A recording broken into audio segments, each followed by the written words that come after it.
Hey everybody, welcome back to my coach's log here at Pause Performance Coaching. I am Coach Rob, the owner of pauseperformancecoaching.com. And we've been talking about in these last 4 videos a lot of the things that I talk to my athletes about this time of the year when it relates to goal setting. The very first video was understanding various types of goals, the actual what goes into goal setting, and then a very easy to understand mnemonic, smarter goals, and how to apply that as you're documenting your goals, recording your goals, and evaluating the outcomes of those goals.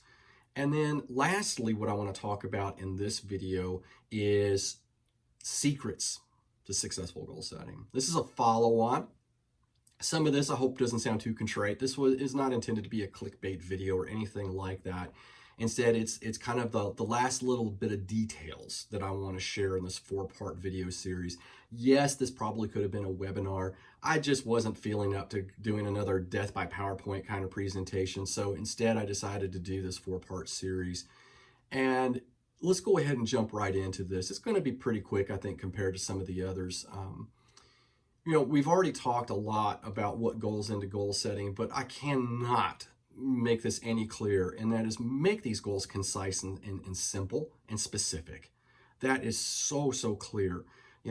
I want to win, X race. Well, that seems very concise and very specific and very simple. However, do you have the knowledge to have all of the activities and tasks aligned to make that happen? If you don't, then it's probably too broad of a goal for you. Writing your goals down. I cannot stress this enough, ladies and gentlemen. For those of the folks that I coach, they will be getting a template. I don't give that template out freely. The seasonal summary I did, I'll have a link to that right over here where you can follow up on that video, and you're more than welcome to download that. But the kind of a goals and objectives document that I send out to my athletes, I don't give that out freely. When I say write your goals down, you can enter it into a computer. You can enter it, in a written handheld journal, or a calendar may even be more helpful. We'll get to that in a minute. Share them with others. This is the hard part that I have not talked about.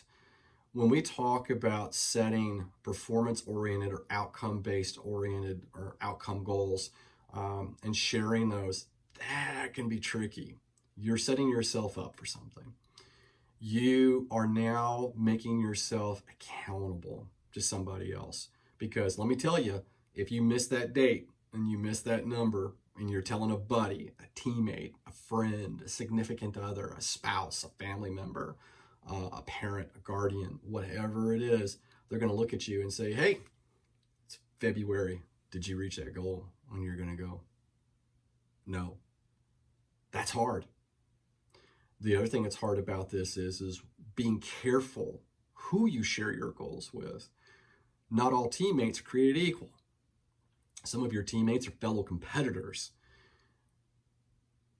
I would also say that it's probably not smart sharing these types of goals in social media, because then it becomes open to much of the world. Just because you've got your favorite Facebook settings all set up to where only your friends and family can see it does not mean that it doesn't get copied and shared somewhere else. So be very careful who you share your goals with. But the moment you share that goal, it takes on a whole new life of its own, and the accountability starts stacking up. So think about that before you, one, create that goal and share it. But do share. Just find the right audience or the right person to share with. Ensure that your goals are measurable. So the earlier one I just put out there, must be able to win X race. Okay, well, that's pretty measurable. Either you did or you didn't. I think that those pass-fail types of goals aren't real helpful. I think that there's way too much self-accountability and the potential for a lot of negative self-talk approaching the goal, working on the goal, and quite possibly failing at that goal. So instead, I really lean towards performance-oriented goals. And you start taking a look at this and saying, I need to be able to finish this ride or this run in this amount of time. I need to be able to produce this amount of power. I need to drop this amount of weight. those types of goals are easily measurable. And quite honestly, while they may be a stretch to you, the accountability hang up that you're going to have with that goal is a little bit less than if you said, I need to win X race. Can you actually reach your goal? Is it too big of a stretch? That's a hard one. And I only think that those that have been participating in sports or have been goal setting for quite some time can really answer that themselves. I think that goals should be a stretch. I have been put in very uncomfortable positions in my career in the past where I was positive people were trying to get me fired. And instead, they turned out to be some of the biggest and best stretch goals I've ever had in my life that have led to great improvements in my career. But those that we make ourselves sometimes in the heat of the moment, or also maybe it's that time of the year where you've had a moment to relax and you're not training as hard, you're not racing anymore, and the whole world is your oyster and you feel good about life, you make big goals, big plans. So think about those. How attainable are they? And then create a reward system for reaching those goals, no matter how small the goal. Now, I'm not saying that every time that you finish a set of intervals that you should go down to your pub and drink 3 pints of beer. No, I'm not saying that you should go out and treat yourself to a gigantic steak dinner at the end of every training week. No, instead, you've got to think about what those rewards look like. I think I can't say for other countries, but I do believe that we've had a pretty bad reward system kind of built into daily life here in the States. And it often is related to food, drink, treats, candies, anything sweet and sugary, all those things that kind of can derail an athlete, right? So instead, think about other things. I've certainly had my fair share of people who have said, hey, if I finally complete this series of races, not win, just complete these series of races, I want to finally get that wheel upgrade I've always wanted, or I'm going to finally buy a brand new bike. And that's good. Or I'm gonna do all this work that Coach Rob says, and I'm eventually gonna hire him as my coach. I've had that happen. I've been told that. So those are all very smart and intelligent ways of handling your reward system. Do not make your goals open-ended. And I kind of referred to that in the previous video and in this one already. It's a bad idea. I have my own. I have open-ended goals. I said I'd like to step foot on the world stage someday. I don't know, man. That is a stretch. It's a stretch financially. It's a stretch time-wise. It depends on where the event would be hosted. And of course, it's really hard to make plans right now, even long-term with everything, the way things have been going with COVID. So my open-endedness is more along the lines of probably sometime near when I retire from the day job is when I would like to make some of those bigger jumps. And it's probably a lot closer to being feasible. But that doesn't give you a date necessarily. So it's not a great one to kind of hang your hat on. Definitely not one I share with people. Yes, I kind of did it here, but I didn't give you any of the detail. Put your goals on a calendar you see every day. So this is good for that, not necessarily the daily, those micro goals. I don't put that in a calendar. The calendar is that micro goal. Get that workout done. Get those intervals done. Whatever the prescription is, get it completed. Okay, it's done. I checked it off. I uploaded my training data. We're done. The weekly goal, very similar. Sometimes I might put in there on a weekly goal that there's some little things like maybe I want to have a little more focus this week on meditation. Did I do that? But then you've got the block. Did the block get done? The 4-week, 6-week, 8-week training block. And did I get what I was anticipating out of that block? That usually means testing. Sometimes an FTP test, there's other tests that I do to try to see. And not all testing is about energy in, energy out. Sometimes it can be positional, or was I flexible enough to finally get into that tight position that I've been dreaming about.